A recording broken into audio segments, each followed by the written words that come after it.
Talk about it with Franjez.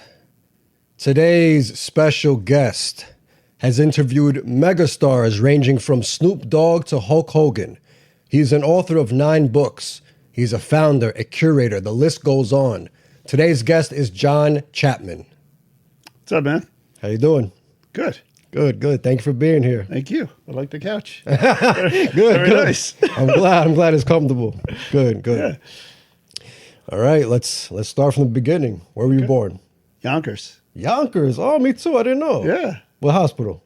St. John's. Funny story. I was born in New York City Hospital. Oh. I don't know why. It's very interesting. But yeah, New York City Hospital. All right. I think that's what it was called. I don't know. But yeah, my mom was born in the city. And for some odd reason, she gave birth to me there. Sometimes it's because that's where her doctor is and that's what she knows. I guess, but you would think like maybe you want to give birth nearby. Yeah. Just a thought. Yeah, especially if it's like some last minute rush. Right. Yeah, you're better off being close. Yeah, you would think so. Absolutely. But yeah. But lifelong Yonkers kid right here. Nice. Very nice. Should we hold for applause or? Oh, no, they're clapping at home. We don't have a live crowd, but they're clapping at home, I promise you. So tell us a little bit about your childhood. Yeah, so I have an older sister. My parents are really cool, still are, just a lot older. My dad is a teacher. My mom is a preschool teacher. My sister's a teacher. My wife is a teacher. I'm not. Wow. Yeah. You're like the black sheep. Yeah, seriously. Yeah. Although it's funny, I did minor in education in school just in case. Just in case I gave in. Yeah. But yeah, no. I did substitute teach for a year. You didn't like it? It was fine. It was good money, but no, it was just not for me. So you say school, is that college? College. Wait. That you took a minor in? Yeah, in college. That was college. Yeah. So what did you go to school for, major? I went to school for journalism. And got a BA in journalism. And that's kind of where my career still is. I still write. Yeah. But yeah, I got a degree in journalism, it's funny, like I didn't think I would go into journalism and I was going to switch my major and I didn't really know what I was going to do. And then I went to an advisor and they're like, John, you're 2 classes away from actually getting the major. I'm like, all right, I guess I'm not changing my major then. But yeah, and then I ended up like going into journalism. I worked for couple of local newspapers, and then I was editor of newspapers, and I was like, well, newspapers are dying, so I guess I'll go into marketing. And so ever since I've kind of been dabbling between marketing and writing. What initially piqued your interest to do journalism, like before college? What made that decision? So growing up a fat kid in Yonkers, which by the way would be the title of my autobiography, ... would what's it called?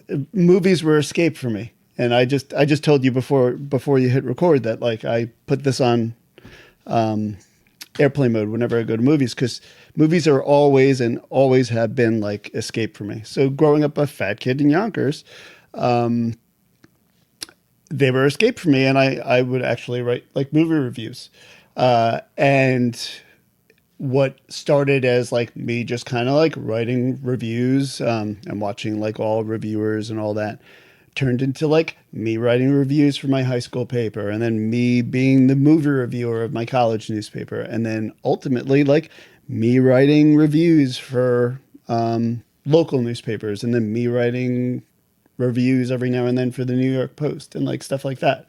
So that's kind of why I went for journalism, because I was like, I'm going to get a journalism degree and I'm going to write movie reviews. And they're like, that's not how it works. Yeah. But that's why I went into journalism. I was like, I want to write about entertainment. Yeah. Very nice. I like that. Do you have a favorite genre of movies? It's funny. I would say comedies. and I would say that there's not enough comedies like being made. But like, it's not a genre, but I tend to like skew toward like more independent movies lately. And by lately, I mean probably by the last like 25 years. But comedy is like all my favorite movies growing up are comedies. Which ones? Ferris Bueller's Day Off.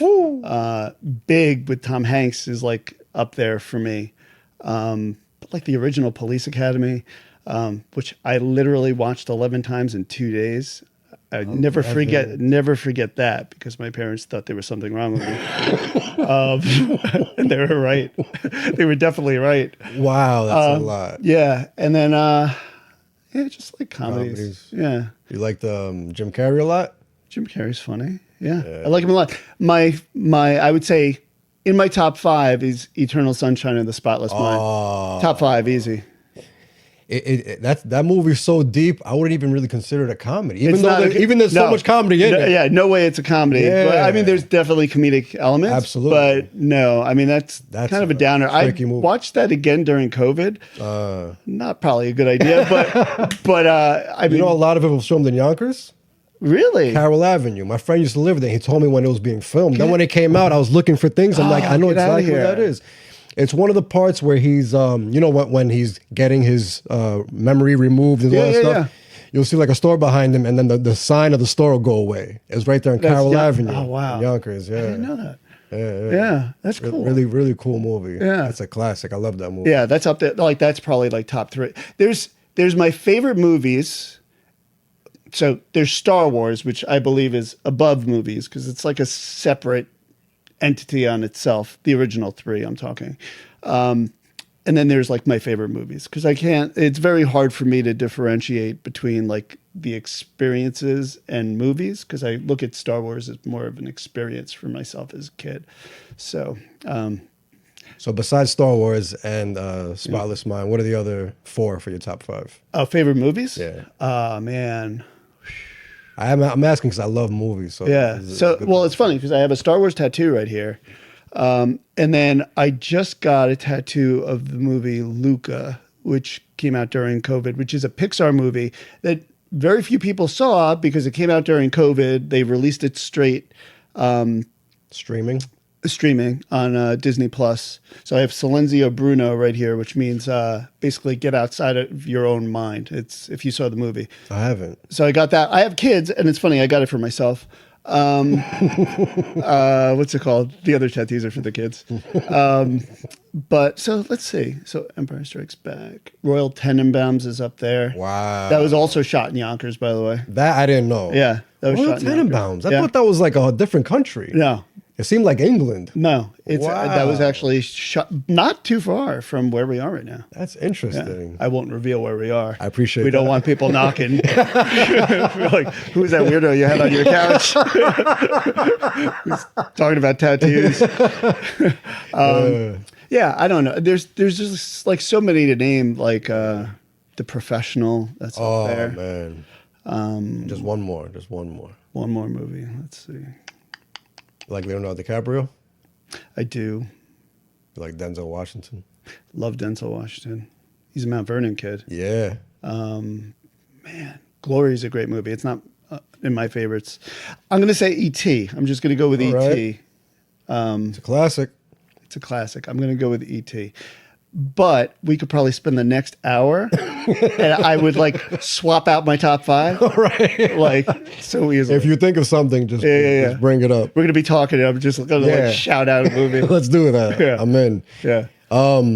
Let's go through the intro I gave because when I was doing some research on you, on Amazon, I saw there was only 7 books that were published. Then when I did more research, I found 8 and then 9. Yeah. What's the correct number of books you've authored? 9. 9. Okay, Yeah. so I was right. Yeah. Good. So there's it's a funny story. So one is kind of 2 of the books are kind of the same, but they're not. So one is a celebrity mustache book called Sweet Stash, which I wrote at the wrong time because the mustache renaissance. Don't sell it short. It's Sweet Stash. 50 badass mustaches and the faces who sport them. And if you Google it and you want to buy it, you'll be among like 3 people who bought it. So I'd really appreciate it. Still getting the royalties on that one. So before that, it was called The Book of Bert. It had Burt Reynolds on the cover, and then the publisher went out of business. Oh. And honestly, like, I don't even remember, it happened so long ago, but he stole something. I don't remember what. Like, he didn't give me something. Maybe it was like it wasn't like a lot of money, but let's just say he didn't give me some money or something. But I got him to send me an email that said, you own this. This is yours. So even though I wrote it, I just wanted him to just release himself from owning anything. And once he did that, I pitched the book to other places, and then I pitched it to this one publisher who bought it and said, can you double it in size? And that's Sweet Stash. So the Book of Bert became Sweet Stash. So it's 9 published books. That counts twice. The other one is by the same publisher, a different book that, because he went out of business, no one can get it. But if you Google it, it's called Rock On. It's like there's one copy on Amazon for like $1,000 or something. Don't buy that. Don't buy that. Yes, I have that one on my list too. Yeah. And I had the Book of Bert on here too. Yeah. So that's the same one as the mustache. The Book of Bert is just half of Sweet Stash. And kind of refined a little bit. And then is it like pictures of people with mustaches, then you explain who they are? Cartoons. Well, basically it was ranking on a scale of 1 to 10, in my opinion, and my co-author, good friend of mine, like what we ranked mustaches on a scale of 1 to 10. Only cartoons. No. It was illustrated. It was an illustrated book. Illustrated, but real people. All real people, yeah. But then there were like top 10 lists, like top 10 best Western mustaches, top 10, sci-fi mustaches. It's a really absolutely ridiculous book. Do you still? I'm jumping around. Do you still do movie reviews? Because that's big on YouTube. Have you seen?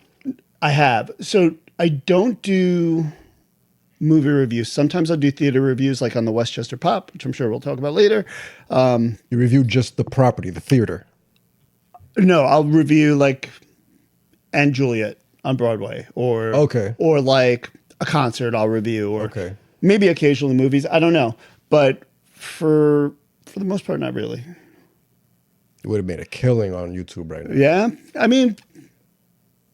I mean, the reason I stopped writing it was I felt like, and I have a problem doing this in like real life anyway, is I think all the time.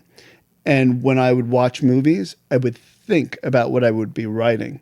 So like if I'm watching a really good performance, I would be thinking about what I would be writing about the performance instead of appreciating the performance. So I just stopped writing it because it was actually taking away from actually enjoying movies. You're making it more like work.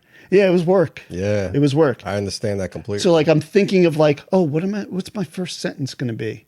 Instead of then like I'm thinking about plays on words, and I'm just like, just watch the fucking movie, Yeah, that'll definitely ruin it for you. Yeah. Yeah. Let's continue down the book since we're on the book topic. Yeah. You got some long titles too. I know. That's why they didn't sell. Very long titles. How the Red Sox Explain New England. Yeah. What's that about? So I'm a Met fan from Yonkers, and I wrote a book first. I'm a Yankee hater, so everyone can just shut this off now. Actually, I don't hate them as much. I hated them more in the Derek Jeter time because they just won a lot, and the Mets didn't do shit. So, who's going to really like the Mets when they're losing all the time? Not like now where they're winning all the time. But anyway, so I wrote a book called, and this is with my buddy Rich, called I Hate the Yankees. Is it the one that's I love Red Sox / Yes. I hate the Yankees? So, but originally it was I Hate the Yankees. Okay. And the publisher said, great, but can you make it a Red Sox book too? So then we did the other half, I love the Red Sox. And what ended up happening was, because we wrote I Love the Red Sox, I Hate the Yankees, which, by the way, even if you're a Yankee fan and you read that book, you would laugh your ass off because it's very tongue-in-cheek. It's like, there might be like a top 10 list of fake like Yogi Berra-isms like called yogasms, and they might be sexually explicit. if that wasn't done, it was a book concept idea that I had that I never pitched to anyone because only I thought it was funny. But anyway, anyway, I don't know. Yogasms, by the way, I want to just repeat that. Yogi Berra, yogiisms. Anyway, so they asked if I could write it, and then like halfway through writing it, they really liked it, and then I think they just thought that I was a Red Sox fan because then they pitched, "Oh, do you want to write this book about New England?" And I was like, "Sure, why not?" Meanwhile, it's the publisher's idea the whole time to throw the Red Sox in, right? Yeah. I mean, listen, I appreciated the Red Sox because no fans hated the Yankees more than Red Sox fans. And yeah, that's perfect. So it was still like, and I'm a huge baseball nerd. So like it wasn't like I was like writing something I didn't know. So I did a lot of research on the Red Sox for that book. And then I was like, oh, I can write this book. But the funny thing was, here I am, this kid from Yonkers, growing up a Met fan, and the Mets beat the Red Sox in the World Series in '86. And I'm writing about what it feels like to live in New England, worshiping the Red Sox. So that was fun. But anyway, the book is very authentic because it's a collection of stories from people actually from New England. And then I interviewed like a bunch of former Red Sox players for that book. That's amazing. I think Kevin Millar is in the other one, that I Hate the Yankees one. Bill Lee is in there. Tim Wakefield, who just passed away, he's in there. I forget who else. It was fun. I mean, it was fun. If you're a baseball fan, it's fun. It's just ironic. Yeah. That sounds good. You got to interview some players. That's great. Yeah. The next book, Superfly, the Jimmy Snuka story. Did you get to speak with him? I wrote his autobiography. Wow. So that was a trip. It was cool. It ended badly. Not him and me, but just in general. But I'll start at the good stuff. I grew up like in the Hulk Hogan era. So I missed Snuka in his like heyday. But Snuka came to the WWF, WWE, like later on anyway, and, you know, the whole thing jumping off the steel cage. But anyway, so I got asked to write his autobiography, and he was not very articulate, and I'm not, God rest his soul. So it was very interesting to write his autobiography of this guy from the Fiji Islands who did not speak great, clear, coherent sentences. And if he were alive today, he would be sitting right next to me and be like, "That's right. I can't do it. You're right." He took a lot of chair shots. He took not a lot of chair shots, but you know, like he took a lot of wear and tear from the ring, and he did a lot of drugs. And but what was interesting was I found a way to write his autobiography in his own words, by talking to other wrestlers. Oh. So I basically got an education in Jimmy Snuka from talking to Roddy Piper, from talking to Mick Foley, from talking to The Rock's mom. The Rock actually lent a quote for the back of the book. Anyone in the 80s who wrestled, who was alive back around the time of the book, I was on the phone with. Wow. I spoke to Ric Flair. Ric Flair hung up on me twice, which was awesome. How do you get in contact with those people? Through his wife. So Jimmy Snuka had all those numbers. Jimmy Snuka's wife had all those numbers, and I just was like random. Some of the calls, because of the East Coast, West Coast, and other coasts, were just completely bonkers. I remember being on the phone with like some people at like 1 a.m. and like it was amazing. It was an amazing period. And then I got Jimmy Snuka to open up by watching his matches with him. So I basically he would be on my couch. What an experience. Yeah. He would be on my couch, and he would just be like talking about his famous matches. He'd be like, "Oh yeah." And this is how he told, like, "Oh yeah, brother," like blah, blah, blah, blah. And he'd be just talking about the matches. And I would literally just be typing what he would say verbatim. And that was a trip. And what ended up happening in a nutshell was when we did the PR tour for it, there was an incident with his girlfriend 30 years prior. It was an open case or a closed case. She had died. He was implicated in it. The case was closed. Some stuff in interviews, either during the PR tour, I don't even remember, or in the book, opened the case up. Oh my God. And then he was arrested. And then they tried him and he was too sick. And that was the end of it. And then he passed away. But because of all of this, I wasn't really allowed to like kind of make peace with him. So that's what I meant when, like I said, like it ended bad. Yeah, it didn't end bad with me and him. Like I loved it. Ended bad for him. It ended bad for him. Oh man. But I never had, I occasionally still talk to his wife. He was awesome with me. It was one of the best experiences of my life. Like just from being like a 80s wrestling fan to just like have Jimmy Snuka on my couch or going to IHOP, or going to Dunkin' Donuts in Yonkers. It was awesome. I was at a Yonkers. What the hell? This is like Yonkers. Everything is Yonkers. Yeah. Everything comes back to Yonkers in wrestling. I was at a Yonkers Dunkin' Donuts. Me, Jimmy Snuka, and my then newborn. And someone I know walked by and he's like, "Hey, John." I'm like, "Hey." He was like, it's the greatest thing. Oh man. It's like Jimmy Snuka in a fanny pack and like it was fucking the best. It was the best. Incredible. Yeah. Wrestlers always wear fanny packs. Always wear I think it's because they're always wearing like gym attire. They're always in like sweatpants. Yeah, and I guess they don't have anywhere to put their keys or whatever. Yeah. Wallet, phone, keys. Yeah. I mean, whatever. Whatever works. I guess they can. Man, I have so many questions, but I don't want to just stay on this, but like anything stood out from calling wrestlers, any amazing story out of that? I'll tell you the best story. So Roddy Piper was amazing.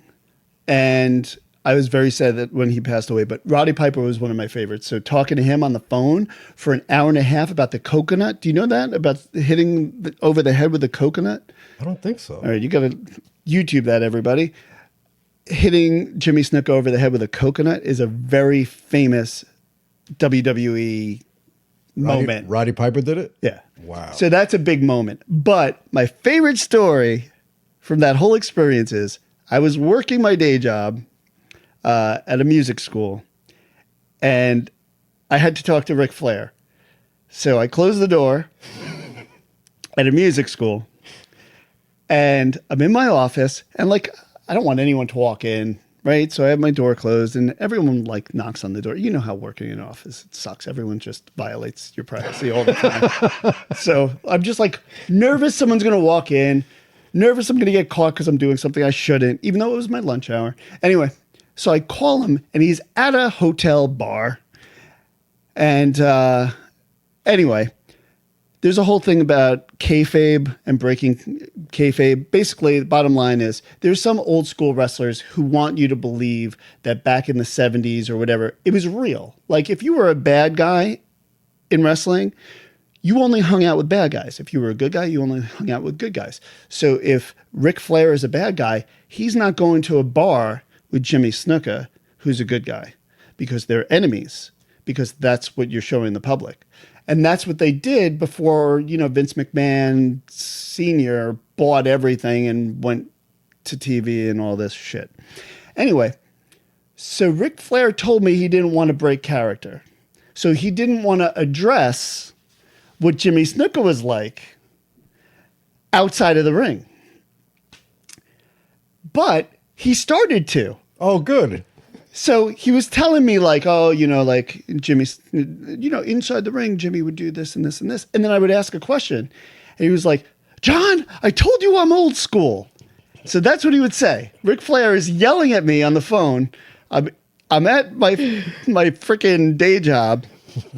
And I'm like, "Mr. Flair, you had said this and I'm just trying to get a sense of whatever." And then he's talking, and he's not giving me anything. Actually, if you read the book, you'll see there's like one Ric Flair quote, and it sucks. And I only put it in just to have Ric Flair in the book. Yeah. It's like such a generic quote. Anyway, bottom line, we go through this back and forth, and he's like, John, I told you I'm old school, hangs up. Oh, man. Then he calls me back. He's like, John, I'm sorry. I hung up on you. That's amazing. Like, and he's like kind of like cutting a promo on me, and he's like, I'm sorry. Blah, blah, blah, blah, blah, blah. And then I was like, well, fuck it at this point. So I asked him another question about what Jimmy Snuka was like outside of the ring. And he went furious on me. I'm old school, John. Yeah. He yelled at it again. He probably dropped an F-bomb, and he hung up again. And I'm sitting at my desk at work, and I open the door. No one's there. And I just smiled. And I was like, I don't need to do anything in life. I just got cursed out by Ric Flair. That's amazing. So that was it. That was like one of the best stories from the whole experience. That is a great story. But if anyone like has read that book, because I know a couple of people have read that book, Yeah. didn't sell, but I know none of my books sell. By the way, if there's any publishers watching this, my books don't sell. Anyway, so, but if you read the book, there's like literally nothing from Ric Flair. Yeah, that sucks. but it was fun. It sounds like an amazing. Ric Flair's my favorite wrestler still to this day. Yeah, and by the way, I love him still. I have no problem. Probably love him more. Yeah, I mean that's him. Like I got the authentic Ric Flair at a bar. It was probably 10 a.m. Yeah. Oh, that's perfect. You know, and yeah, I mean, what else could you ask for? Getting chewed out by Ric Flair? Incredible. Yeah, Love it. Anyway. All right. Literally moving forward, and the name of the book is Moving Forward. I was going to say all my other stories are going to suck. Yeah, right. That, we should have left that one for last. No, they're all going to be good. Yeah. Moving Forward, real instructions to totally made up books. So Moving Forward was an idea I had, and it percolated for 10 years. And what's it called? I got to stop saying that my books don't sell. I don't know why my brain went there. But it went there because it didn't.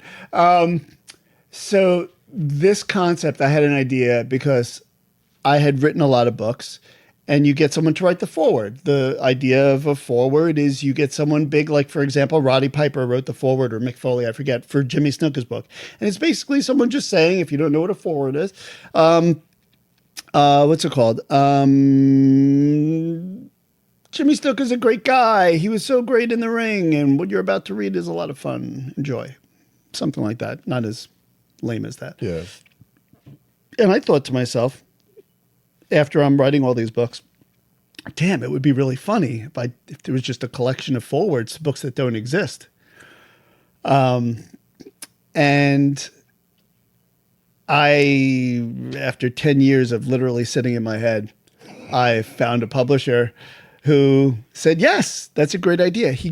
They gave me a very small budget. So what I had imagined would happen, not to knock any of the celebrities that I got, because they really did an amazing job. I imagined like Zach Galifianakis and Tina Fey and Amy Poehler and I don't know, whoever. Insert, those kind of people. But I was given like no budget. And I also had to be mindful that part of that budget was me, my advance. So what I ended up doing was I said, the hell with my advance. I want this book to be as good as possible. And it still didn't like make a dent. So I had, it's kind of like you're at a candy store and you have $4 and you're like, and I want a drink, but I want candy. And it's like, well, what can I do with all of this? And that's kind of how it felt. So the celebrities that I got, I'm very proud of. I got Shirley Manson, who's the lead singer of Garbage, who I love. I love that band. And she wrote a great story and she was amazing. And the surprising thing is I thought it was going to just be a humor book. And it ended up being like this cool thing where there's like sci-fi stories and there's like murder mysteries and like, it was cool. John Oates from Hall & Oates was in there. John Oates is in almost every one of my books. because of the Mustache book. Because he wrote the foreword to the Mustache book. Nice. And I am in his autobiography, by the way. Wow, If you go that's to John beautiful. Oates' autobiography and you look at the back, my name is listed in there. Sorry, world. Anyway, but anyway, so the coolest thing to come out. So Moby's in there. Rainn Wilson from The Office, who's Dwight Schrute, he's in there. I'm going to forget everyone who's in there. The coolest thing is Adam West, the original Batman. He's in there. He wrote a story in there. I don't remember what it is. I think it's like fly fishing or something, which is hilarious. And before the book was printed, he died. Wow. And his estate said, sure, please, go ahead and do it. So the coolest thing, two cool stories from that book, which sadly no one bought. Like, sadly. And by the way, I'm joking. People have bought my books, just not the amount where like I can financially live or survive or feed my children. But the thing, it was such a time suck in a good way, the book, that you kind of want to see something come out of it. But anyway, the cool thing about that is Adam West, it is his last thing that he ever did in his life. And it's my book. That's big. And the other cool thing is I got an email. This is funny. God rest his soul too, right? By the way, not the way these guys want to go out on, I'm sure. Of course not. Like dealing with like this fucking moron. But Dealing with books. yeah. So I got an email right before the book was published, or like a couple of months before, saying, hey, essentially, like, we can't wait for the publisher to pay him. Can you please send a check so that we can close out his estate? So not only is my book the last thing that the original Batman has done, it is also the last thing that he got paid for. So It's a good thing. I guess. His family got some money out of it. Not a lot. Not a lot, but So something for his work. someone got paid for it. All right. Next is Time Heals: Cheating, Stealing Spandex, and the Most Villainous Moments in History of Pro Wrestling. Not my finest hour. Huh? That book. You don't like it? No. It's a bunch of stories of these things. It's a quirky wrestling book. It's a true stuff. Is it all like? Yeah, it's all like kind of like making fun of 80s wrestling, like One Man Gang is Akeem, what the hell was it? The African Dream? I forget. I don't know. It's making fun of how like silly 80s wrestling was. All right. And how, actually, no. Is that the book? Because there's another one, Battle Royal in the Sky. Maybe that's it. I get them both. One. I get them both mixed up. We can tackle them both at the same time. It must be that one because it says the life and death of wrestling's 100 greatest gods and gimmicks. Yeah, maybe it's that one. Yeah, that one. Battle Royal in the Sky is good. That's the Time good one. Heals. I can't even describe to you. I wrote half of it at McDonald's in Mamaroneck. McDonald's. That's all I remember from it. Man. It was not a fun experience. The gimmicks, Battle Royal was appreciating the wrestlers that passed away and gimmicks that died. So we did 2 plays on words there, like, longing for the days of wrestling back when it was cheesy. Yeah. And kind of remembering the people who made it that way in a good way. That book was fun. Time Heals, I don't remember. There's a review of it on Amazon that says pure junk. That's it. And every now and then, because I co-wrote it with my friend Rich, every now and then he will just text me pure junk. and I love it. I love it. It's true. It's Bring you back to reality a little bit. It probably is pure junk. Yeah. So, you had a Reuben sandwich with Macho Man Randy Savage. I did. How did that even come about? Was that part of interviewing for Snuka's book? No, actually. So for a while, I I wrote. So while I was while I was writing for the newspapers back in the day, I would dabble freelance. I would freelance write. Dabble with freelance writing? Is that how you? I don't know. Yeah, I like it. Anyway, we'll work with it. Basically, a lot of the writing that I was doing was soul sucking. So I looked for an outlet to write about pop culture and stuff. Because the movie reviews came later. Like, like after a couple of years of writing just vanilla news stuff and other stuff. But anyway, so I would freelance write. And one of the places I freelance wrote for was Marvel Comics. Marvel Comics had an offshoot pop culture magazine. This is before Marvel became Marvel. Really? But Marvel was about to become like Marvel. In the cinema world, Marvel's always been huge. So it was like Spider-Man 2, I think, was out. Something like that. But you said it was a pop magazine by Marvel. So what they would do is they would recycle. It was the original Spider-Man, actually. They would recycle old comics, and intersperse them with original content about comics. And I just started interviewing people about comics. So that's where Snoop Dogg came in. I interviewed Snoop Dogg and just asked him about comic books. Really? Yeah, I interviewed Randy Savage about being in the original Spider-Man. I interviewed the entire cast of Lord of the Rings about Spider-Man. Not about Spider-Man, about Marvel stuff. I forget. It's got Jet Li. That was another guy. Wow, Jet Li. Samuel L. Jackson, before he was cast as Nick Fury, I interviewed for that Marvel Comics. Wow. So a lot of that, and Randy Savage came about because I interviewed him and he loved the story that I wrote. So we kept in touch. And it just so happened that I had a trip in Orlando, Florida, and he was going to be in Orlando, Florida. And he called me. I think he's from there, right? I think he's Somewhere, Tampa maybe. I don't know. might have been, yeah. I'm not sure. But he was judging a Teen Miss something pageant. And I met him at hotel lobby. He was literally Macho Man. There was no distinction between. It was like he got off the elevator and he was like, whoosh. And I've interviewed Hulk Hogan before, and Hulk Hogan was not Hulk Hogan. Like, he wasn't like hulking up during the interview. He was just like, he was talking monotone.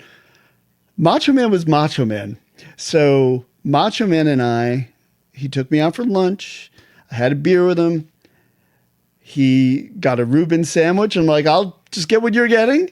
And we talked for like an hour and a half about how he was going to buy WCW and Vince McMahon and his relationship with Hogan. And it was a trip. But keep in mind, the entire time, he is literally talking the exact same way. So he's like, yeah, I'll have a Reuben sandwich for my New York friend. And that was a trip. That's incredible. Yeah. Man, you have some stories. Yeah, man. I have a few people on this list. So Snoop Dogg was because of the Marvel. Yeah. What about Meryl Streep? Meryl Streep was for my Huffington Post stuff. Okay. When I was at Huffington Post for like 8 or 9 years, I forget. Okay. So a lot of the celebrity stuff was through Huffington Post. I interviewed her on a red carpet. Actually, yeah. It was actually like a smaller red carpet thing. So I actually had some time with her, which was really cool. Nice. Yeah. Is it the same for Woody Allen, Courtney Love, and Will Ferrell? It was through that. Will Ferrell was a couple of times. Woody Allen was not a red carpet. It was a press junket. So it was like a round table thing. Who was the other one? Courtney Love. Courtney Love was one-on-one in Capitol Theater, Portchester. Nice. She, like, in the middle of the interview, threw her feet on my lap. It was like, Kurt said I had big feet. Do I have big feet? And I was like, no. Yeah. Oh, man, you have stories. Yeah. All right, let's jump into, you host events, Yeah. right? Let's talk a little bit about that. What type of events do you host? Sure. So, so when I was at Huffington Post, I had this music series, which I brought back, and it's on Westchester Pop now, called A-Sides, where I interviewed musicians and then they performed a song, or I just interviewed them.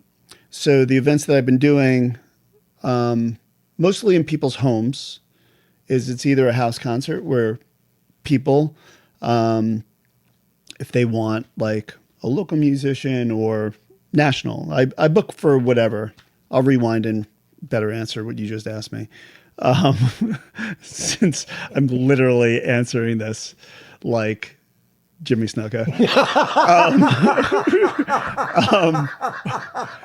So just a full circle moment. Yeah. Yeah. So anyway, so house concerts where musicians, like, I'm the guy who can get you like a big name in your backyard or in your living room, or can get local talent to come in your home and you can have a party and invite your friends and stuff like that. What's the perk of that? The perk is you don't have to listen to people talking over the music, and you can have like an intimate experience and invite your friends and actually have something and do something different. The experience for the musician is rewarding because they can interact with the people and get to know them. Vice versa, right? It works both ways. But also they can be heard because they do bar gigs all the time and it's lame for them because people are just talking over them and all they want is to hear you play covers. So, but I've been going back to your original thing of like, oh, you do events. Yes. So I used to book shows at the studio at Webster Hall. I used to book shows at Garcia's. I used to book shows at the White Plains Performing Arts Center. Like, I've always booked live music. I've booked comedy. I like, whether it's books or whether it's, we do content, whether it's a podcast, whatever. I like creating things and actually doing them. Like, I'm an idea guy, but I like doing stuff. There's so many people who just like throw ideas and feel like that's enough, and then they leave the room and they feel like that's contributing. Like, I actually want to like create an experience and follow through on it. And not saying all my ideas are great. They're not. I'd rather throw out ideas and like be told like, John, we can't do that, or John, that's shit, or do you have something better, or that was great. And that's what fulfills me. So the events are kind of like similar to the book where like you have something tangible to show for it. So I also book for nonprofits. I bring celebrities in. I can like build award shows and stuff like that for nonprofits. If they're looking to get top talent and raise money, I do that. Yeah. That's impressive. Yeah. As a creative, you have to get all the junk out. Mm-hmm. Even if you think it's junk or other people might think it's junk, creatively, you have to get it out. Yeah. Because if you don't get that one out, you won't get to the next one. Right. I learned that. Yeah. You have to get this stuff out. It's in you. You're always going to have it on your mind. Until you get it out and make it come true, then it's off your mind. And then your mind is ready for the next thing. Right, right. And you can't be around people who suppress it either. Of course not. You have to just kind of work it out. Like I'm even working out now with like the Westchester Pop thing that I'm doing. Yeah, let's talk about that. What exactly is that? You're the founder of Westchester Pop. Yeah, so the Westchester Pop, I bought that domain name probably 10 years ago. And I was at my buddy's place in Vegas, and it's not Vegas. He lives. I was just about to ask. Let's talk about Vegas. It's not like, it was not a real Vegas experience. He's a stoner who lives away from the Strip, and we did most of the hanging like outside the Strip, and he was just sitting on his couch. But anyway, it was not like a high roller. It was no like Hangover 2 situation. But anyway, I just kind of had this epiphany, like, I think it's time to do something. Like, I run my own social media firm. That's kind of what pays the bills. That's Moving Forward Connections, whatever. It's not whatever. We could talk about that. But the thing about me is that I wear a lot of hats intentionally, and I only do what I can handle. So Moving Forward Connections is my social media firm. I created that after working for assholes, to be honest with you. And I just was like, I got to do my own thing. And that kind of, we were talking about that before, how I shifted to marketing after the news. Like, so after working for too many assholes, I started my own marketing company. So after doing the marketing for 7-8 years, I was kind of feeling like I was on autopilot a little bit. And so I'm in Vegas, and I literally had the handle, the Westchester Pop, for 4 years. I had the website, thewestchesterpop.com, for 10. And I'm like, I want to do something with it. So bringing this back to wrestling, I cut a promo outside of In-N-Out Burger. And I was just, it was more of like Jerry Maguire mission statement. Jerry Maguire is another favorite movie. And it was just, this is what I want it to be. We're gonna cover local talent. We're gonna do this. There'll be reviews. I'll cover some stuff in the city and blah blah blah. And I just did that outside of In-N-Out Burgers. And the reason I did it at In-N-Out Burgers was I was like, well, people are probably gonna look at this in Westchester and be like, why the hell is he at In-N-Out Burgers? What is In-N-Out? Or are they opening up an In-N-Out Burger in Westchester? So I did that intentionally because I did catch shit from some people. And then I was lax again after that trip. So I got super motivated, and then I just kind of like fell on it. Like, what is it? And I'm still kind of feeling it out, but I know what it is. What is now? So the Westchester Pop is kind of a one-stop, like, Insta magazine is what I would say. So what I originally intended it as would be what the stuff I was doing on Huffington Post was, which is basically some reviews, some interviews, print or on video, and kind of like random shit, very well thought out. But when you say pop, is it music based? Pop culture. Oh, okay. Yeah. Okay. Yes, music based, but pop culture, like anything imaginable, I would cover. And what I found is that's everything. So what the Westchester Pop is now, realizing that everyone has a 30-second attention span, is not so much an online magazine, although I am posting to the website, except less. I was at this restaurant, check it out, but with a pop culture tint somehow. I was at this coffee shop, and I had a amazing latte. Check it out. But there's always like a pop culture hook. So like I was at the Producers Cafe in Portchester. The founder's a DJ, and the whole theme is music. Oh, that's dope. So I ranked it 1 to 10 or whatever, and I gave him 9 Jam Master J's. So like, creative. So that's it. And like, I was at another place, and I don't know, I gave him like 8 Rick Moranis's. I don't know, like it basically just like there's always pop culture tint. So there's that, and I'm at a lot of events, and there's that. So there's the social component of being in Westchester, and I mixed the pop culture stuff. And it's not just me eating food and saying this is delicious. It's mixed in with like me interviewing some of the people, me having an offshoot podcast, me having these events that I mentioned, the house party, or I book music for a bunch of different places, which I had done in the past, but I'm making it part of Westchester Pop now. So whether it's Barley's in Rye or Run and Hide in Portchester, like it's all kind of part of what I'm doing. And, but it's like a one-stop, like Insta magazine for pop culture. So like we see each other around, like obviously I'm out there, and I want to just kind of tell stories, and just because it's Westchester Pop doesn't mean that I'm not going to be in the city reviewing a Broadway show. It doesn't mean if I'm back in Vegas, I'm not going to be talking about an In-N-Out Burger. I think a big misconception a lot with when you label something Westchester, or you label something Connecticut, or you label something Fairfield, or you label your whatever, is that it's just that. And it doesn't have to be. Just because you live in Westchester doesn't mean you're just covering Westchester stuff. The best thing about Westchester is how close it is to the city, how close it is to Connecticut, how you got an airport right here that can take you anywhere. There's more and more options to fly out. So I'm just kind of open-minded.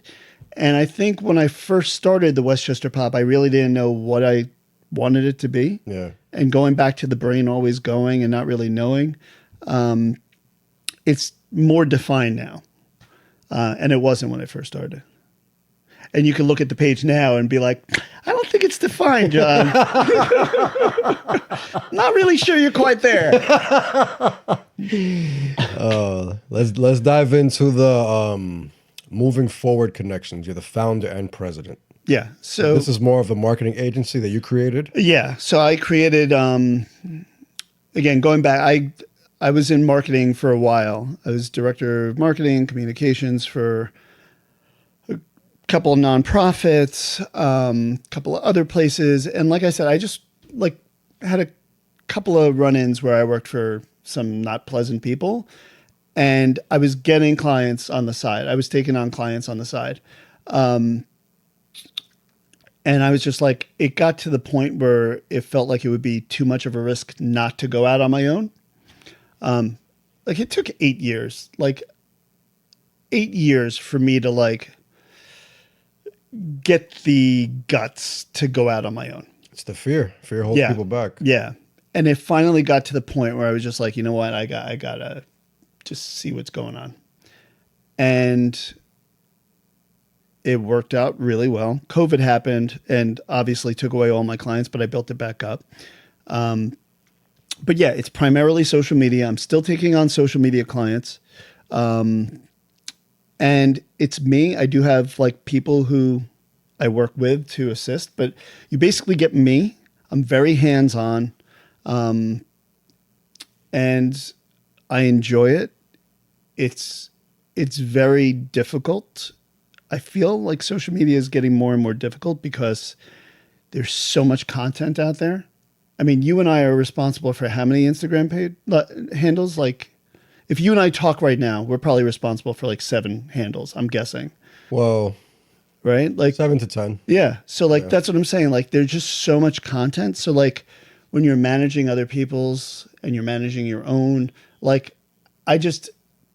it's a lot. It is a lot. But I do the same. I do for some businesses too. It is a lot. It's a lot. So, but I do enjoy it.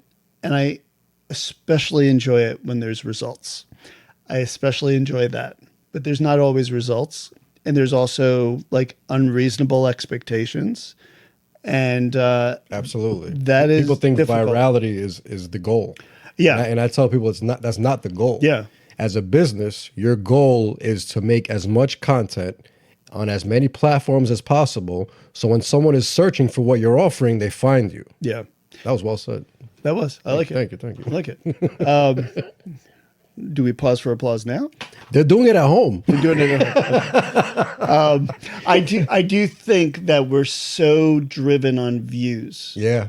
And it's just, in order to get anything, you have to do everything. Yeah. You have to hit everything on the button. Yeah. But it's very simple too, because the content has to make sense with the bio, the hashtags, the location, the music. Everything has to all make sense. Yeah. I think that's when you could maybe get into the algorithm a little bit. Maybe they'll push you out there more when everything lines up. Right. Just keep lining everything up. Keep posting consistently. Something's going to hit. Right. And provide the content. If you're a business who, I'm speaking from experience right now. If you're a client who is not willing to give content and expects results, you're not getting anything. What do you mean they're not willing to give content? There's a lot of people who I've worked with who do not openly give their time. So there's no content coming, but they expect it to come out of thin air. So that's a problem that I've had And I think the bigger problem is basically, and you run into this a lot, it's people who don't understand social media or the importance, but know that they have to do it and don't know where to start, but won't listen. So that can be tiring. That's tough. So I think that honestly is what drove me to Westchester Pop, is having a couple of those clients. But when you have a client where synergistically, is that a word? Yeah, I think so. Yeah? I think we understand it. If not, let's make that a word. When you're like kind of, seeing things together, there's no better feeling. Of course. And I don't care if you have 300 views or 300,000. If the 300 view one is getting people in your business, that's what matters. That's what matters. And so many people get so caught up with the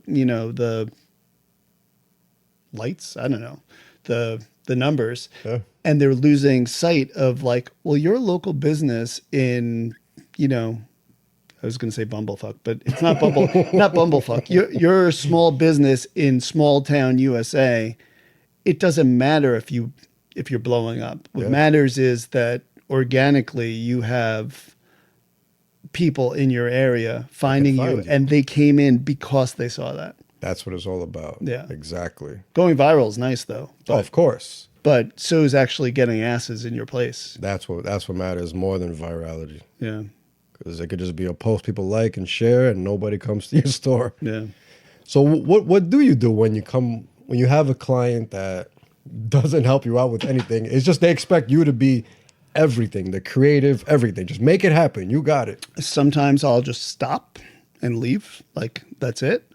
Or literally I'll just put creative content, and I'd rather do something and then get burned for it.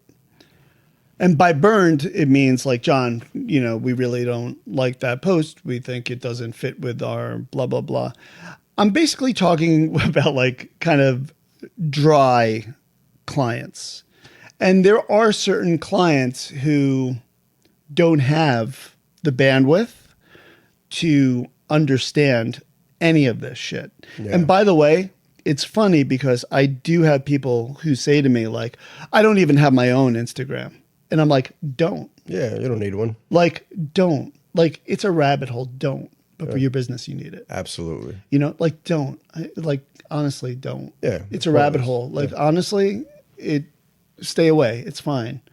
But for the most part, honestly, I'll show them other accounts that I run, or I'll schedule a meeting, or I'll leave. Because otherwise, I'm just collecting a paycheck and driving myself insane. Yeah, trying to figure out what to do for the person. It's almost like I'd rather take the financial hit and just, because you'll take a hit differently. You're going to put in the work. You're going to put in the effort. You're not going to get the results. They're not going to be happy with you. So what do you gain? Waste of time. Yeah. I mean, you gain money, but you don't feel good about it. Not at all. And it's just kind of like it's a means to an end. They don't feel good about it. You don't feel good about it. It's a means to an end. Absolutely. Yeah. What do you think is the hardest business to make content for? I feel like food, restaurant, bars, those are the easiest ones. I'm gonna reveal the what? The client if you can't even just say the because I can't, because it's the only particular thing that I rep. Hookers are probably really tough. I don't know. No, I would say like, it's very, I would think that even like real estate has gotten better. Like I don't do real estate. I don't rep any of them, but like, with the drones and other stuff, like it's more creative than I think it had been. Cause I used to rep like some real estate, and it used to be challenging. Like, oh, look here, it's another picture of a house, but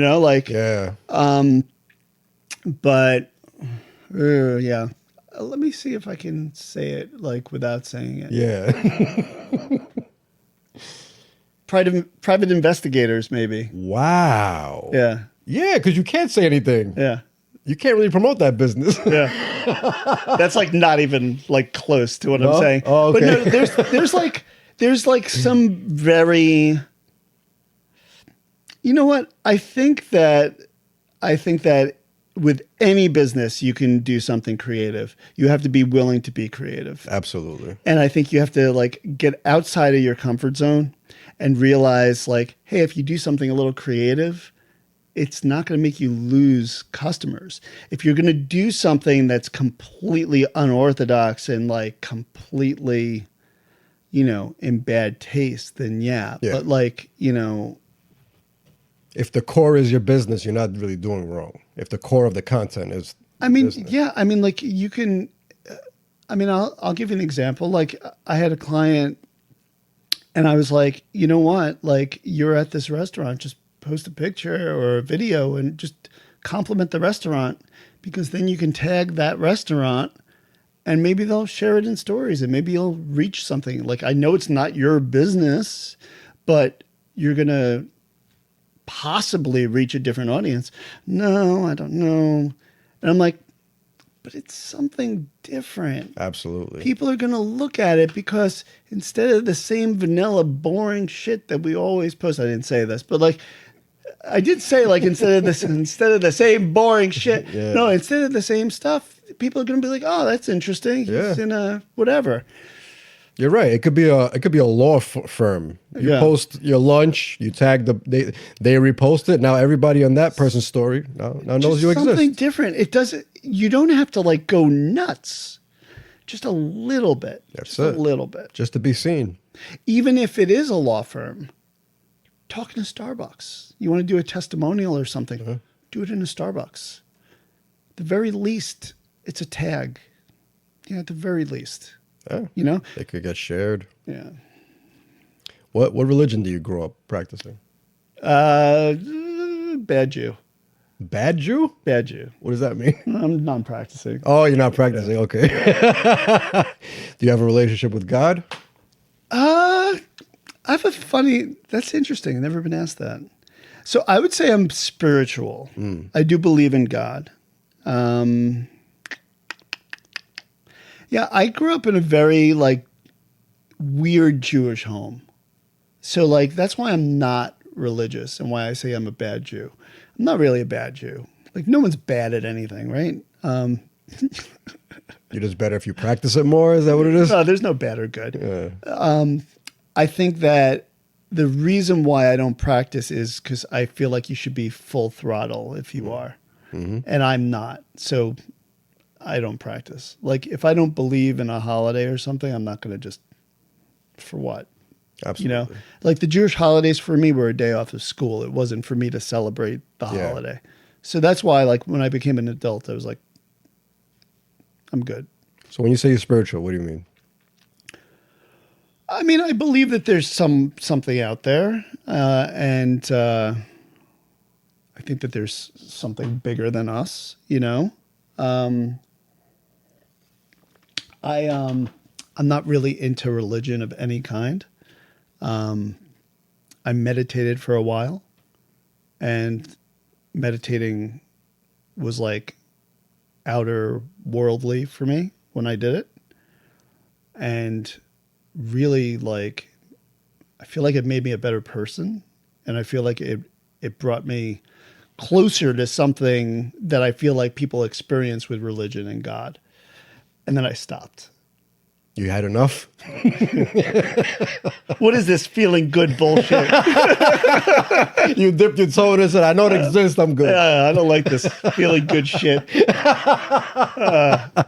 Oh, man. Yeah, no, I actually did stop just because like having kids and everything. It was just impossible to find the time. You can make time, by the way, to meditate. That's a bullshit excuse because you can make time to find 5 minutes. 5 minutes. But I was hardcore. I was doing 20 minutes twice a day for meditation and like chanting myself to sleep with like the chant of this group that I went to. And like it was working. And I felt like I had a higher tolerance for other people's bullshit. And I didn't judge people as much. And I do still feel like I have those qualities. Absolutely. It doesn't go away. Yeah. Like it still stayed with me.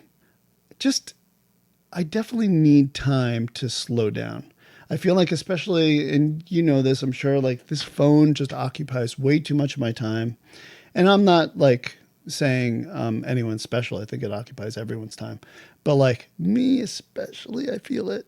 Like I know that I'm on my phone too much. And with the meditation, at least twice a day, I knew for 20 minutes I was going to detox. And that's gone. So Bring it back. Even for 5 minutes, you should I know. bring a little bit It's back. true. Yeah, Yeah.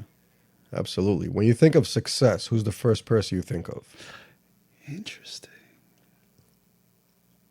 Person I know or anybody?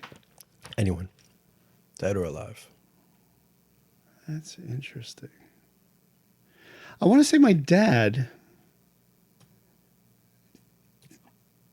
I mean, he's a retired teacher, but just more because he doesn't give a fuck. I think that's why. Like, I mean, like he's had, and honestly, I get into like kind of like verbal fisticuffs with him a lot because he doesn't give a fuck and he says whatever he wants a lot and like, but like that's success, isn't it? Yeah, Like to reach a level, you went into a career that you were happy with, you retired, and just to be at a level where you're so comfortable in your skin that you feel like you could say whatever you want. living through his truth. Yeah. That's nice. Yeah, I guess that's, I like it. you know, like he's rocking like a Kamala button. He's like always been a lifelong Democrat, but like, you know, no one really anymore like shows their political stuff like out in the open. Like he just, I was like, Dad, be careful. And like, by the way, I would say this to like Trump people too, like, be careful. Like, and he's like, I don't care. And like, I think that's success. But I also think success is, I used to equate success with money. And I think success is not money. I think it's just being comfortable in your own skin. I think that's why it went to my dad. Yeah, Because I'm not always comfortable in my own skin. And like, I'm never really fully satisfied with myself. that's normal. Yeah. We're our biggest critics. Yeah. What are 3 things you need to be happy? 3 things I need to be happy. I have 3 kids, so I'm going to. That's beautiful. First time I got that on the show. Yeah. Nice. All 3 of them. Very nice. What's the most exciting thing you ever did? I covered the Oscar red carpet. Wow. Is that where a lot of the interviews came? Because you were like interviewing. No. A lot of the interviews were just sit downs. Oh, nice. That's even better. But the Oscars was like the culmination of everything. Like I covered the Oscars red carpet for the Huffington Post, and like again going back to that whole thing about like movies being escape.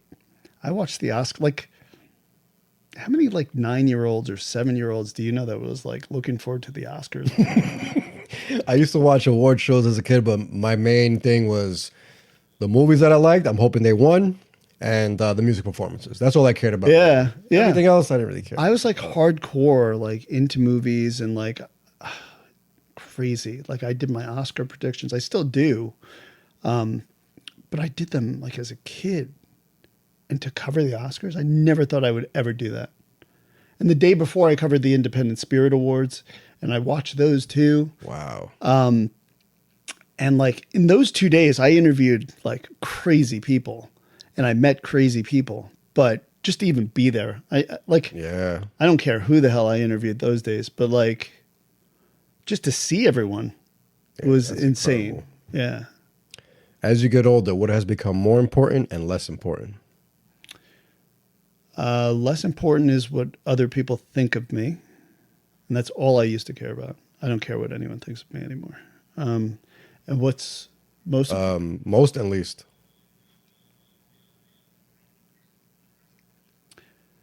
I mean, this is also going to go back to my kids, but I should probably give a different answer, right? I mean, like any parents can say what's most important is their kids, Absolutely. right? I think most important is just sustainability. Like I want to do what I love and get compensated for it. So I don't want to have to do 12 different things just to make a living. Absolutely. And that was definitely one of the reasons it took you 8 years to to do your own thing. Yeah. You especially with a family, you have to be able to provide. Yeah. And becoming an entrepreneur is tough. Yeah. First few years, it's tough. Yeah. Very tough. Yeah. I was gonna ask about your mental health, but I think the meditation is pretty much Meditation. I have anxiety. Overall, I mean, like, honestly, just anxiety is pretty much a constant, but it all goes hand in hand with everything I probably told you, right? Of course. Like if you look at it, like too much time on the phone, too much time creating content, not enough time to just stop and A, smell the roses, B, like just be silent. Yep. All causes anxiety. I agree. And do the next thing. What am I doing next? Oh, I got to post this. Oh, I got to do this. I got to write that review. I got to do this. And then you add the layer of, I got to take my kids to school. I got to coach Little League. You know? Yeah. It's like, it's a never ending shit show. Absolutely. It's fine. It's totally fine. But if you could have any question answered, what would you ask? And anything, even the time you're going to die, any question. any question answered? Yeah. Yeah, like, what's it all about? Life? Yeah. Supposedly, we're here to,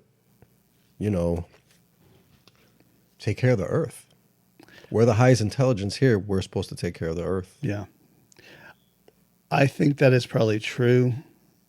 And I think we're doing a bang up Shitty job.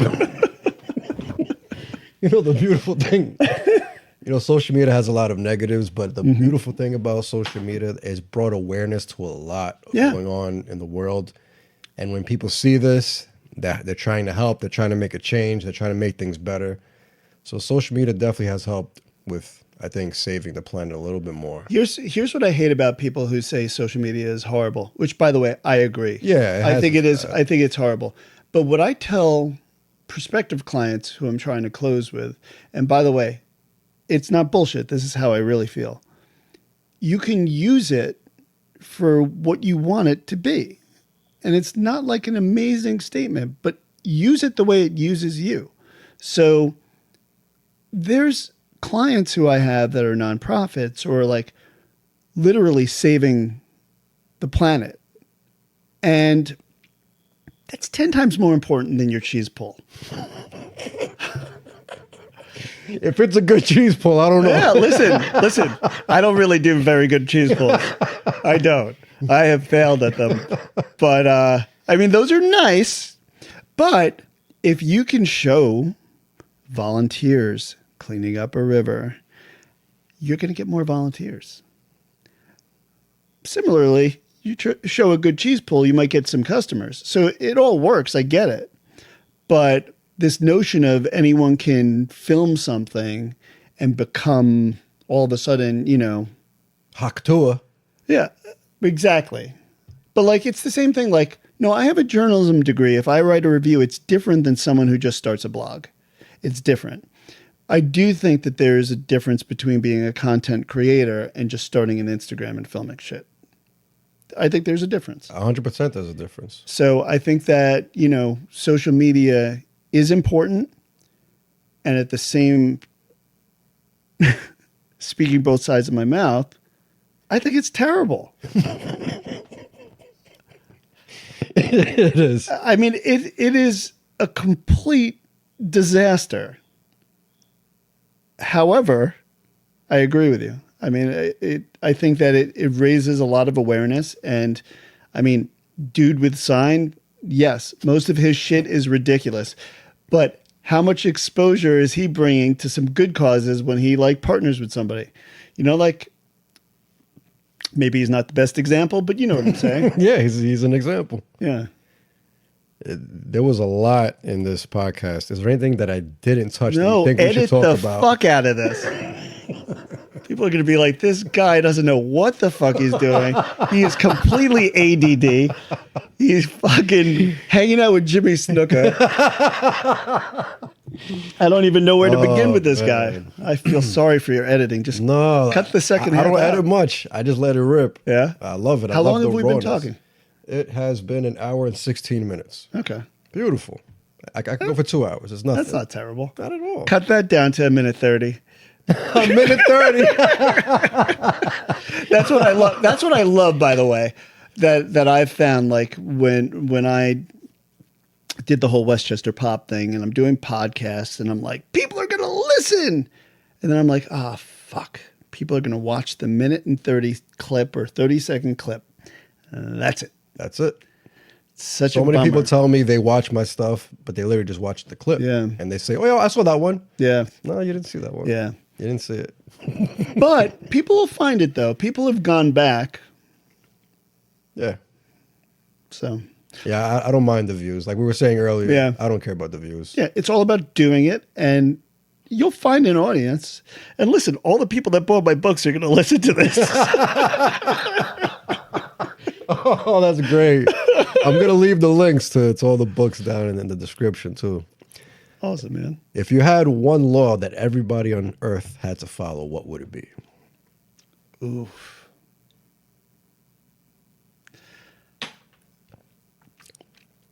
One law? Yep. Everyone on Earth had to follow. So there's one. So like there's the deep philosophical thing where I was going to say like, be kind but mean it. But what I really want to say is don't honk your horn the second that it turns green. Because I've noticed since COVID, everyone does that. Like the very second. Everybody's in a rush. To go nowhere. Nowhere. To the next light. Yeah. To stop again. I've done it twice. I've done this twice where someone has done that to me, honked their horn, and they ultimately were 2 lanes and they speed up and they go past me. And then we're at the same next light. And I've done it twice where I've rolled down my window and I say to them, how far did you get? Did they ever say anything? One person gave me the finger and the other person just looked down. I like that. I'll take the finger. That's fine. Because you know I'm right. 100%. So that's the law. Don't honk your horn at a red light. Give it a few seconds. 5 seconds? 5-second rule. Because a lot of people nowadays are at the green light looking at their phone. Yeah. Too. What's the rule where you drop food and you can still eat it? 5-second rule? Yeah, so 5-second rule. I like that. Yeah. Or is it 10? 10-second rule? 5-second rule? No. Yeah, whatever. Just put your phone down and take your time driving. My kids probably got a 10-minute rule. Oh, kids. What are your overall life goals? To be satisfied. I like it. Yeah. Down 55 pounds in a year. How do you know that? I know a lot. I did a lot of research. What is that? Are you on my OnlyFans page? It's just a list of my questions. How are you? I do a lot of research, my friend. I posted that. Wow. How'd you do that? I honestly can't remember where I got that information either. I didn't know I put that. But I got it.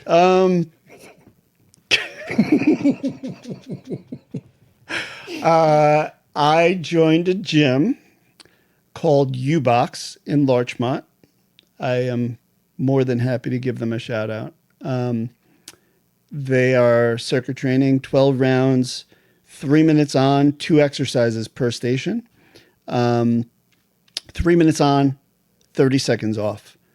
And I joined there maybe 13 months ago. And they somehow got me completely into a gym rat. And I started at, first of all, super nice people. The reason I signed up and like just stay there is there's 2 personal trainers on the floor at any time. So whether there's one person in the gym, it's happened, one person in the gym or 20, there's 2 personal trainers on the floor. So you getting personal training every time you're there. Correcting your form, not making you feel shitty about it either, just really helping you. And I started out once a week, then twice, and now I'm at 6 times a week. And I go every morning, and just the trainers there are really nice. They have there's a really nice community there. Everyone kind of, even if it's a quick hello or whatever, you're kind of like in it. Because it happens so fast, you kind of kick your own ass, and then when you leave, you're like, what the fuck did I just do? like I burned 800 calories in 40 minutes, and the weight just came off. And it's funny because people are either really nice about it, or they're just like, you look too thin, right? But it's funny. Oh, did you reach your goal now? I get that a lot now. And I'm like, I'm literally just going. It's like a part of my life now. It's a lifestyle. Yeah, it's just a lifestyle. And but I do credit them because, I mean, obviously I credit them because that's why I'm here like this. But never did I feel like any pressure of like, hey, when are you coming back? Tomorrow? I'll see you tomorrow. See you tomorrow. Or like, I didn't really feel anything with their training staff either of like, while I was working out, of like, hunch over, or you're hunching over, or like, that weight's too much for you. Or like, it's really like, John, what you want to do is, you want to, you're arching your back a little, so do this. Like, I still get tips because my form is always gonna not. I have years of not having good form. I'm not going to magically, after a year, get better. I'm still going to be the shits at the gym. Absolutely. But they're responsible for it.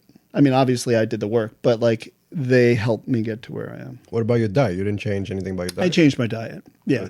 I mean, I don't drink anymore. I definitely watch what I eat because you're putting in all that work, and then you feel like, I remember I put in all the work, and it's funny, I don't drink so much, and I'm a big IPA guy, and I haven't had an IPA in like 8 months. I don't drink less for the calories, more because I don't want to feel like shit if I go to the gym the next morning. That's beautiful. So like, it's funny, like if I wasn't going to the gym tomorrow, and like there was a beer, might have it. I mean, a lot of the events that we go to have drinks. I'll have a drink every now and then. Yeah. But it's going to be a cocktail versus like a heavy IPA or whatever. But for the most part, I really don't drink. Nice. Yeah. That's the best way to be. It's poison. Yeah. Especially when you're trying to be healthy. Yeah. We're nearing the end of the podcast. If you could please let the people know where they could find you, anything you have coming up that you want them to tune into, and any last advice. Sure. So you can find me at the Westchester Pop on Instagram. It's thewestchesterpop.com. If you want to read long-winded articles. I'm just kidding. It's at the Westchester Pop on Instagram. It's at Moving Forward Connections. That's my social media business. A-Sides Events, I'm starting up. That's the events on Instagram. And any last advice you'd like to leave the people? Be patient with yourself. That's my advice. I like it. Do the work, but be patient. Yeah, just be patient. You're always a work in progress. Absolutely. Thank you very much for being a guest on my show. Thanks, man. It was great. Thanks, dude. Sorry it was so long. The longer the better. Yeah? More conversation, more in-depth stories. I love it. Yeah. I love these stories. They were great. Yeah. Thank you. Thank you, everybody, for watching. Peace and love. Thanks, dude. My pleasure.